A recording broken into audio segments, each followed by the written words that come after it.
So the skin behind me, the metal panels that you see across here, the backing for that was all done by DBC in their warehouse in Arizona and then shipped here and hung by DBC installers. The metal panels went afterwards. So what we got from DBC was essentially a waterproof skin, metal stud framing, exterior sheetrock, and then waterproofed. Those are then carted up, set here, they're shaken out, and hung on the building with a crane. So why that's important to me, one of the biggest drivers for our construction schedules are dry-in time. It releases finishes, it releases a certain level of interior work that you can't do until you're dry, and then it also kicks off power on.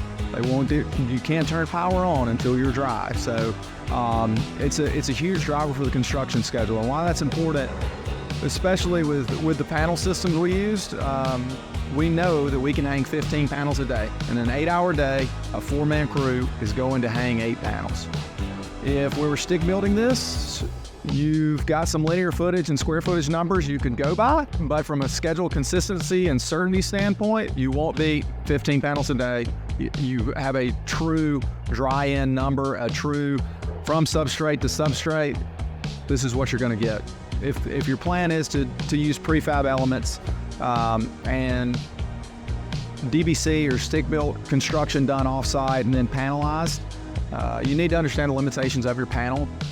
You need to understand the limitations of the engineering that go into it, what spans and joints look like, what's feasible, what's not feasible.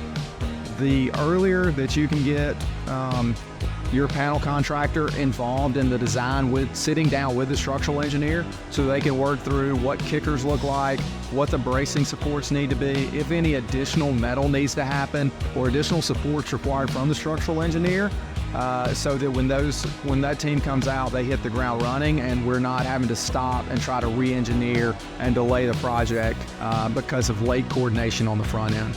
If you were going to stick frame this building, you give your framer X amount of lay down and they slowly work their way around the building.